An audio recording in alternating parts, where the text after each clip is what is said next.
Quand on parle du conflit israélo-palestinien, on entend beaucoup les hommes politiques, les extrêmes aussi des deux camps, ou encore l'administration américaine. Notre invité ce soir est plutôt allé sur le terrain, écouter les voix des personnes ordinaires qui vivent au quotidien la réalité d'un conflit dont la fin semble pour beaucoup inatteignable. Un travail de quasi-journaliste réalisé tant en Israël que dans les territoires palestiniens et restitué dans une très belle BD reportage au titre lourd, Terre de sang. Et j'ai le plaisir d'accueillir ce soir le célèbre auteur de bande dessinée, romancier et réalisateur Johan Sfar. Bonsoir Johan Sfar. Bonsoir, merci de m'accueillir. Merci beaucoup d'avoir accepté notre invitation sur France 24. On est ravis de vous recevoir.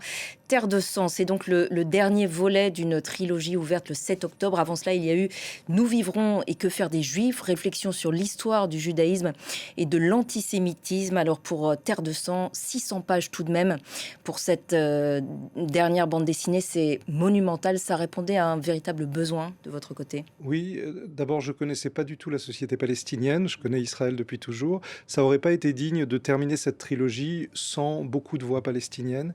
Et aujourd'hui, je connais toujours rien, mais j'ai rencontré beaucoup de monde. Et ce livre rend compte de ces moments qui ouvrent des perspectives empathiques. Donc, je dis que c'est un désespoir, mais pas total, puisque j'ai vu plein de gens que je rêve qu'on entende ici.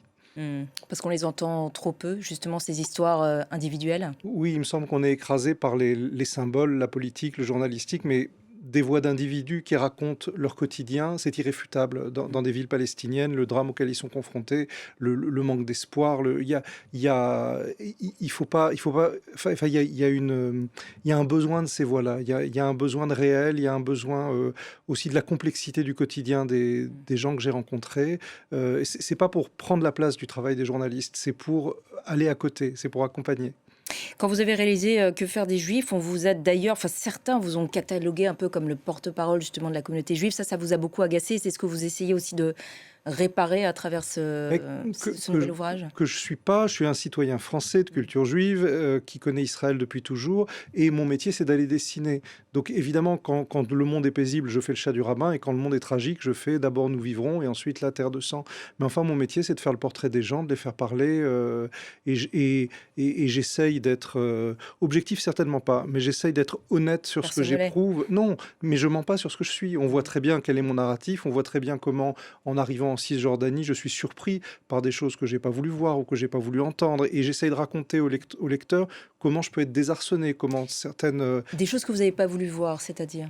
moi je savais, enfin, on le sait comme tout le monde, mais quand on voit ce que subissent les bergers en Cisjordanie, on peut pas faire comme si on l'avait pas vu, on peut pas faire comme si ça n'entrait pas dans l'équation. Et aimer cette région, c'est vouloir la paix et la justice pour tout le monde. Si on prétend s'intéresser vraiment et aux villes palestiniennes et à Israël, on souhaite le mieux pour toutes les populations de cette région, et elles sont imbriquées dans leur économie, dans leur histoire.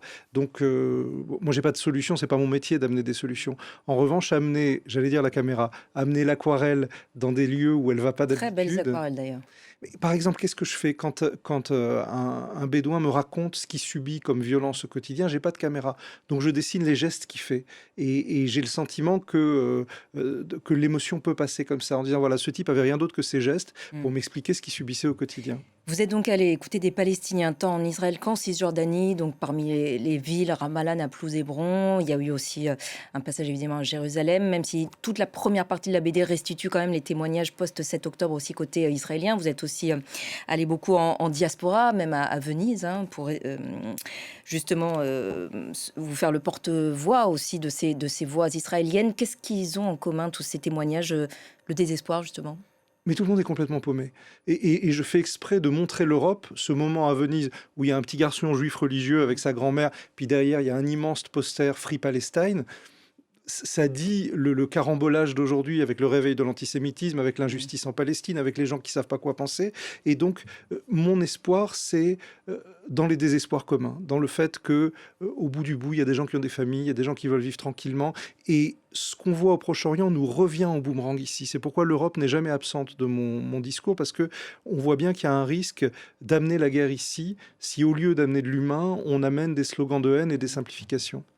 Autre point commun des Israéliens et des Palestiniens qui vous parlez sur le terrain, et vous le dites hein, dans la BD, ils commencent souvent leurs phrases par « vous devez bien comprendre que ».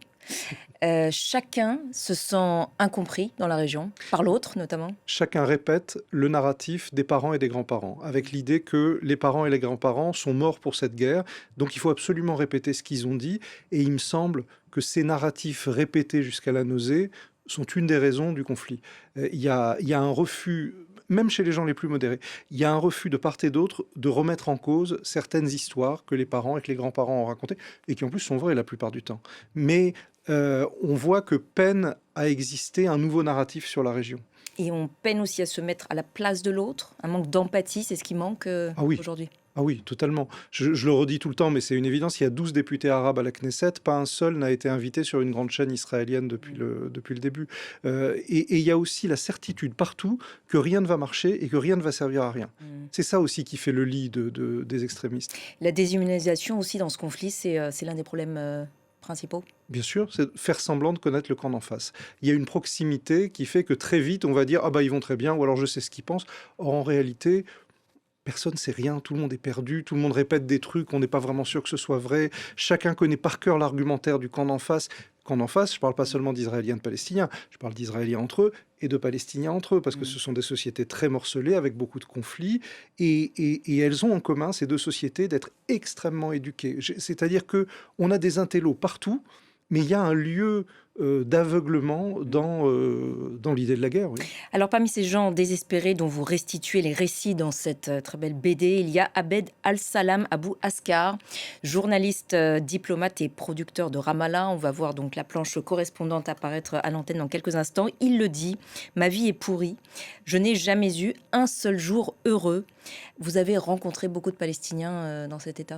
Énormément, énormément. Un universitaire palestinien a appelé ça repressed silence, le silence forcé. Lui, c'est particulier parce que j'ai eu l'impression de voir mon père. J'ai eu une espèce de coup de foudre tout de suite.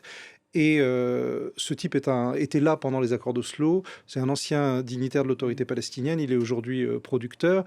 Et il me raconte son quotidien. Son père est mort à Gaza il y a 3 mois. Lui, il est à Ramallah. Il a été otage du Hamas il y a quelques années. Il est obligé de parler avec eux pour faire passer des biens de première nécessité à sa famille qui est à Gaza. Et il était ami de tous les gens qui se sont fait tuer le 7 octobre dans les kibboutz, parce que lui organisait les soins pour des Palestiniens. Parce que le grand argument de l'extrême droite israélienne, c'est de dire bah, tes amis de gauche, c'est eux qui se sont fait tuer le 7 octobre. Et en réalité, je ne sais pas s'il est de gauche, ce camp de la paix en Palestine et en Israël, il existe toujours. Il essaye de se reconstituer, il essaye de se faire entendre, j'allais dire jusqu'à l'absurde. Lui, il a au téléphone 2 heures après le 7 octobre, un type qui est content. Il est content des massacres. Et il lui dit, tu vas avoir 2 heures de joie et 2 ans de malheur. Et chaque mot, je n'ai pas ça aussi, j'ai besoin de le dire. Je trouve qu'on n'entend pas en Europe assez de voix palestiniennes qui vivent le conflit. J'étais surpris de voir que tous les gens que j'ai rencontrés là-bas, y compris les activistes, j'étais d'accord avec tout ce qu'ils disaient. Et cette parole qui est très concrète, je pense aux internes médicaux qui vivent dans des villes palestiniennes, qui travaillent en Israël, qui ont des problèmes de permis de travail, qui ont soigné des blessés israéliens. Tout ça, on est d'accord quand on les entend. Or ici, on n'a que des paroles symboliques et on a très peu de paroles concrètes sur les gens qui vivent là-bas. Côté israélien post-7 octobre, vous le dites dans la BD, on n'arrive plus à penser.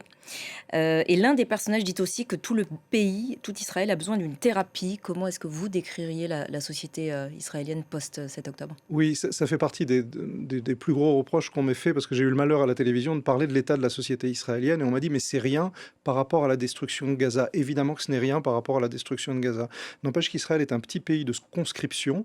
Dans chaque famille, il y a des jeunes soldats blessés ou en syndrome post-traumatique. Il n'y a plus de rendez-vous chez le psy depuis très longtemps. Et Israël vit un Vietnam x 1000. Et effectivement, l'impossibilité à penser... Par exemple, les chaînes israéliennes sont totalement libres. Elles critiquent le gouvernement en permanence. En revanche, Gaza est très peu montré. Ce n'est pas du tout interdit. C'est qu'il y a, de la part des journalistes, l'idée que ça va désarçonner le public. Et on a peur de sortir du consensus, on a peur de déplaire. Une fois que j'ai dit ça, c'est la société la plus conflictuelle au monde, tout le monde se dispute en permanence. Donc dès que je dis un truc sur Israël, on me dit c'est faux, l'inverse c'est vrai. Il y a ce bordel-là. Mais il y a tout de même une paralysie de la pensée en ce moment, et le manque de perspective accrédite cette paralysie. Et pourtant, Israéliens et Palestiniens sont fatalement interconnectés, interdépendants. On le voit à travers de nombreux exemples dans la BD. Un autre personnage justement que vous rencontrez à Ramallah, Jihad Harb, on va voir la planche correspondante, le dit aussi très joliment. Ils éternuent, donc les Israéliens, ils éternuent, on s'enrhume. Conscience donc de part et d'autre qu'il faudra bien, in fine, coexister, Oui, qu'il n'y a qu'une seule terre. oui, parce que nous, on parle un État, deux États, 10 États. Mm. Amos Oz disait: aidez-nous à divorcer. La réalité, c'est que ce sont deux économies complètement interconnectées. Donc, qu'il y ait un besoin d'indépendance et de sécurité pour la Palestine comme pour Israël, c'est une évidence. Mais l'avenir, c'est que ces deux économies et ces deux populations vont continuer. Personne ne va partir nulle part. Et créer la possibilité d'une vie paisible pour chacun, c'est aussi l'économie, c'est aussi ces choses-là. Donc, j'essaye d'en parler. Et on s'en rend bien compte aussi dans les planches qui décrivent le quotidien à l'hôpital de Ramat Gan, le plus important d'Israël, où l'équipe médicale que vous dessinez comporte donc des chirurgiens seniors juifs et une majorité d'internes arabes israéliens. Là aussi, ce sont des réalités auxquelles vous avez été confrontés, mais qu'on voit peu dans les médias. Oui, c'est la situation paradoxale, c'est qu'il y a des identités palestiniennes diverses, en particulier les Palestiniens d'Israël ou les Arabes israéliens, qui sont 2,5 millions, qui sont à la fois très fiers de leur papier israélien et de leur réussite professionnelle, et qui, dans le même mouvement, ont des revendications nationales qu'on peut comprendre. Et le cas des médecins, c'est particulier parce qu'ils ont soigné les soldats victimes de la guerre. Et il y a ce moment où il y en a un qui grille une cigarette, et on lui dit: ça va, tu passes une bonne journée? Il dit: oui, mais si ma famille savait ce que je faisais, ils ne seraient pas contents. Vous êtes allé aussi à la rencontre des Bédouins de Cisjordanie, dont le mode de vie est en danger, dans le village de Massafariata, notamment une zone semi-désertique non loin d'Hébron. Dans certains villages, ces Bédouins ont des maisons qui peuvent, entre guillemets, détruire pour replanter rapidement ailleurs, tellement ils sont délogés sans Oui, cesse.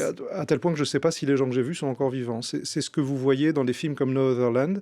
Et là aussi, passer du temps et parler à ces Bédouins qui expliquent leur quotidien extrêmement concret. Dire: voilà, on nous casse nos fermes, on nous tue nos animaux, il y a eu des morts dans notre famille et les crimes n'ont pas vraiment de conséquences puisque le pouvoir local fait à peu près ce qu'il veut. Face à cette injustice-là, on ne peut pas faire comme si on n'avait pas vu. Et je le répète, si on aime Israël et si on aime les territoires palestiniens, on ne peut pas tourner le dos de ça. Je suis pas... parce que, évidemment, dans le monde dont je suis issu, donc dans la communauté juive, etc., on m'a dit: mais tu es un traître, etc. Mais c'est l'inverse. Je crois que vouloir le bien de cette région, c'est voir de manière concrète ce que vivent les gens et dire: bon, bah, ça, c'est pas tolérable. Qu'est-ce qu'on peut faire pour que ça se passe pas comme ça? Dans tout cela et tout ce désespoir que vous décrivez de part et d'autre, à quoi sert la bande dessinée et l'art en général, Johann Sfar? Mon dessinateur préféré, Hugo Pratt, il parlait du désir d'être inutile. Donc j'ai la certitude de servir à rien, mais ça m'empêchera pas de parler, et ça m'empêchera pas de parler sans autocensure. Et je pense que si on peut faire des connexions, si on peut, alors ici en France, parler à des jeunes gens qui s'intéressent au Proche-Orient, sortir des slogans imbéciles, c'est-à-dire si on peut arrêter de se traiter de terroristes et de génocidaires toute la journée et se mettre à parler de ce qui se passe concrètement dans cette région, là on amènera peut-être des paroles utiles. Là on pourra peut-être faire entendre des paroles du Proche-Orient, je dirais pas qui portent de l'espoir, mais qui portent du réel. En tout cas, certaines formes d'art aident au dialogue quand justement ce dialogue semble impossible. Bah, enfin, en tout cas, dans la société palestinienne, j'ai vu des artistes extraordinaires que je rêverais qu'on puisse entendre ici, parce que c'est d'autres voix, c'est des voix auxquelles on ne s'attend pas. J'ai en particulier beaucoup rencontré le trio Joubran, qui sont des musiciens extraordinaires, et ils ont une phrase très belle en concert. Ils ont dit: nous ne sommes pas des musiciens palestiniens, nous sommes des fiers musiciens de Palestine. C'est-à-dire que leur statut d'artiste est premier et leur identité vient évidemment dès qu'on entend leur musique. Vous vous dessinez aussi vous-même tout au long de cette bande dessinée, d'ailleurs souvent avec autodérision. Quels sont les sentiments qui vous traversent après ce reportage, on peut le dire, de terrain? J'ai soif de fiction. Là, je suis allé au maximum de ce que je pouvais faire dans la réalité. On vous sent éprouvé, Johann Sfar. Oui, oui, parce que j'ai du chagrin, parce que j'aime cette région depuis toujours, et ce que j'ai vu ressemble pas à l'idéal que j'en avais. Et puis maintenant, manque de bol, maintenant j'ai des amis dans les deux camps. Avant, je connaissais juste Israël, maintenant moi je me fais des amis partout. Donc j'ai vraiment du chagrin. J'ai du chagrin pour le mal que ça fait en Europe aussi. J'ai l'impression qu'on a mal pris ce conflit, et je sais que je sers à rien. Donc maintenant j'ai hâte de refaire des bandes dessinées d'imagination. Allez, c'est l'heure de votre carte blanche, Johann Sfar, une tradition Au cœur de l'info. Vous vouliez évoquer la mémoire de Joseph Kessel et vous le dites d'ailleurs à la fin du livre. Terre de sang répond aux terres d'amour et de feu de Joseph Kessel. Ses reportages en Israël entre 1926 et 1961. Il avait d'ailleurs écrit Le temps de l'espérance et vous sous-titrez ce dernier opus, Le temps du désespoir. Pourquoi est-ce que Joseph Kessel vous manque tant aujourd'hui ? Moi, j'ai grandi dans l'amour de Kessel. C'était le grand reporter aventurier de mon enfance. Et c'est lui qui a raconté toutes les légendes qu'on connaît aujourd'hui sur le Proche-Orient. Malheureusement, tout ce en quoi on croyait, les récits nationaux, le droit international, la justice, tout ça s'est écroulé au profit d'une sauvagerie qui bénéficie à personne. Et réveiller Kessel aujourd'hui, d'abord, c'est montrer que le monde ne ressemble pas à ce qu'il voulait, mais c'est aussi dire, voilà l'idéal qu'on avait. Est-ce que aimer cette région, c'est pas aussi se rappeler de cet idéal? Je rappelle que pour les premiers sionistes, le but, c'était pas d'exterminer les populations alentours. C'était de créer quelque chose de conjoint, de fédéral, de tout ce qu'on veut. Donc, pourquoi ne pas revenir à ces utopies en se disant, essayons d'être au niveau des projets qu'il y avait pour cette Mais région? est-ce que c'est possible avec les dirigeants actuels? Non! Évidemment que non. On est dans une sauvagerie totale, y compris en Europe. Mais à force... Et puis avec aussi une administration américaine qui, disons, privilégie aussi des intérêts économiques, la prospérité, enfin la paix par la prospérité par la paix, qui a ou mis, plutôt l'inverse. qui a mis la région Est-ce que ça, ces valeurs-là sont les mêmes justement qu'à l'époque? On s'en éloigne. L'Amérique a mis toute la région sous tutelle, y compris Israël, et annonce des projets. Quand ils disent on va faire une station de ski entre la Syrie et Israël, ça fait rire tout le monde, mais il y a toujours quelqu'un dans la conversation, dans les deux camps d'ailleurs, qui dit et si ça marche? Donc c'est le cynisme absolu. Moi, c'est pas mon métier de penser ça. Est-ce qu'il reste encore un peu d'espoir en vous, Johan Sfar? Oui, avec les individus, oui. Avec les drapeaux, pas beaucoup, mais avec les individus, oui. Merci beaucoup, Johan Sfar, d'avoir répondu à nos questions ce soir dans Au cœur de l'info. Et je rappelle le titre de cette BD reportage chargé d'émotions et de souffrances, Terre de sang, le temps du désespoir, aux éditions Les Arènes. Merci encore, Johan Sfar. Cet entretien est à retrouver sur notre site internet et nos réseaux sociaux. Restez avec nous sur France 24. Prochain point sur l'actualité dans quelques minutes.